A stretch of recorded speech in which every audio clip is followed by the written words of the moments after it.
bon matin. Donc, j'espère que vous allez bien. C'est Chantal Roberge-Dupuis. Je suis dans mon petit loft, mon bureau d'étudiante puis de travaillante. Donc, oui, elle travaille, bien entendu. Donc, ce matin, je vais continuer une série de vidéos. Là, c'est pas Coco Melon, hein, il y avait hâte de le voir. C'est Ange et Démon. Donc, ça amuse beaucoup. C'est quand même beaucoup de préparation. Et se lancer dans ce type de vidéo-là, d'informations, de questionnement, parce que j'oublie souvent que tout ça, c'est au bout de ça, c'est moi, j'ai une question que je trouve pas la réponse nulle part. Et ma question, elle est très importante à écouter, parce qu'elle est en lien avec, il faut trouver la bonne réponse à la question, oui, mais là, c'est une question qu'il faut faire très attention à celui qui pose les questions, qui peut être très, très loin de se douter on part à quel âge. Non seulement pour poser une question, et là, écoute la réponse parce que tu dois écrire le titre ici. Comment ça fonctionne au palais de justice dans le secteur de la pédiatrie. Donc, il faut faire affaire avec les experts et des vrais diplômes, OK? Juste en t'entendre parler, à entendre la résolution de problèmes avec laquelle que tu travailles, c'est un cours de sciences humaines que je veux dire qu'il y a un classement, OK? Il y a un classement. Et là, on sait qu'il y a de la corruption existe au Québec quand c'est bleu, la fleur de lys, là, dire aux fleurs de lys, ça paraît, excuse-moi, mais t'es pas au niveau de l'université. Parce que en sciences humaines, il faut faire attention d'être admis en sciences humaines. C'est pas comme en sciences pures, qui sont des calculs à partir des calculs mathématiques. Ça ne ment pas. Tu peux pas mentir à une calculatrice. Ou en sciences de la santé, tu peux pas mentir à un résultat de laboratoire en sciences de la santé. Donc, la science pure, ou ce qu'on peut appeler la science ingénierie, puis la science santé, et ce qu'on appelle la science humaine, à l'époque, pour ceux qui veulent vraiment s'en aller en sciences humaines, c'est dommage d'avoir en partant un mauvais chapeau de réputation. Parce que là, je passe par là, ça fait un long détour, mais ça va être très important de l'expliquer. OK? Donc, tout ce qui est domaine de la science humaine, quand tu arrives, il faut comprendre que ceux qui veulent vraiment s'en aller dans un domaine de la science humaine, les vrais passionnés, les vocations, parce que la plupart des professions qui sont dans le domaine de la science humaine, c'est des vocations. Donc, les vrais de vrais qui s'en vont dans ce domaine-là, au niveau à être admis au cégep, c'est juste le cégep de la science humaine, c'est le tremplin à l'université. En soi, comme tel, c'est 2 années. C'est rapide, hein? C'est 2 années de cégep. Parce qu'il faut l'expliquer à des gens qui connaissent pas ça, puis il faut l'expliquer pour que ce soit bien compris, OK?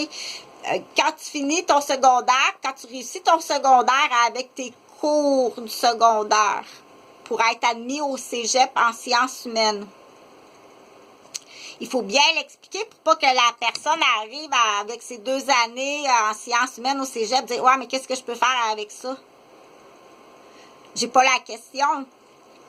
Mais à l'époque, parce que là, j'ai pas réouvert tous les livres, mais je pense pas que ça allait beaucoup changer. Au Québec, ça n'a pas beaucoup changé. C'est-à-dire, quand tu auras terminé ton secondaire 5, si c'est ça que tu veux faire dans la vie, t'en aller dans un domaine de la science humaine, une profession en sciences humaines, qui est pas de la science mathématique, de la science pure ou de l'ingénierie ou de la science santé ou qui est en lien avec le médical, qui est en lien avec la santé de la planète, la santé de l'humain ou la santé des plantes ou la santé des eaux, la santé de l'atmosphère ou tout ce qui est en lien avec le domaine de la biochimie. Il faut comprendre, et ça prend un bon orienteur, un bon conseiller pour bien vérifier la capacité de l'élève pour pas qu'ils s'investissent en temps, puis en argent, puis en énergie.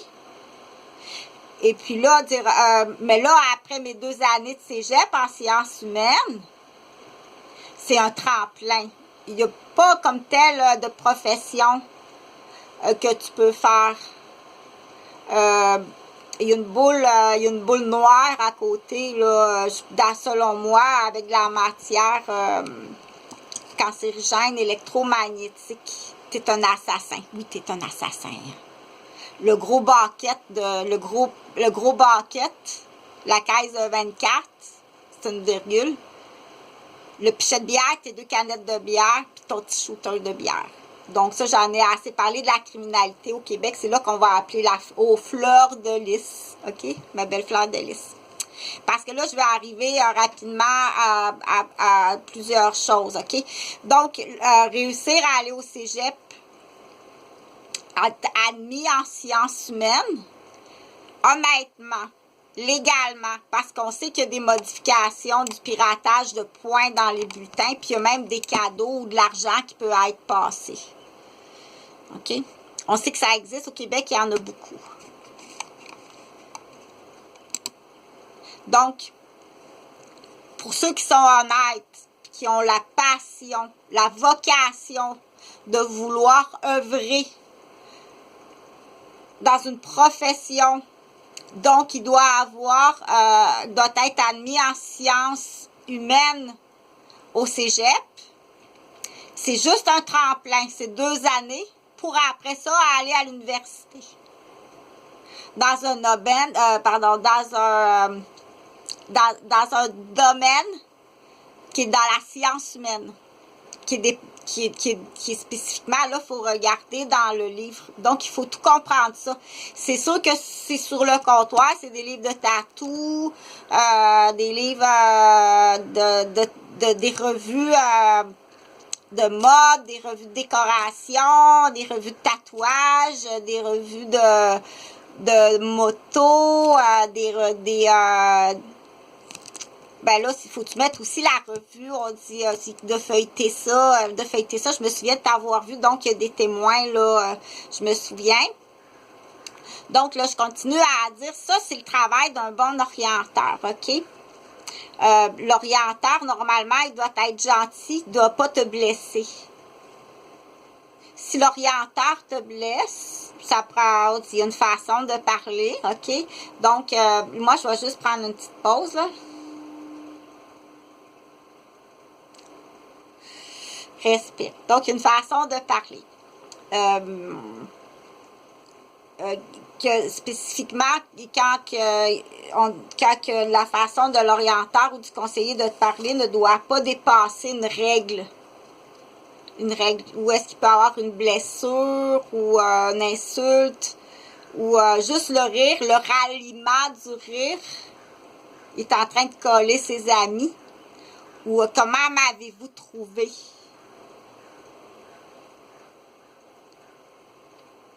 Que là, c'est antonyme ou synonyme. De toute façon. Ça, c'est il y a quelque chose que tu comprends pas parce qu'il y a quelqu'un qui comprend quelque chose.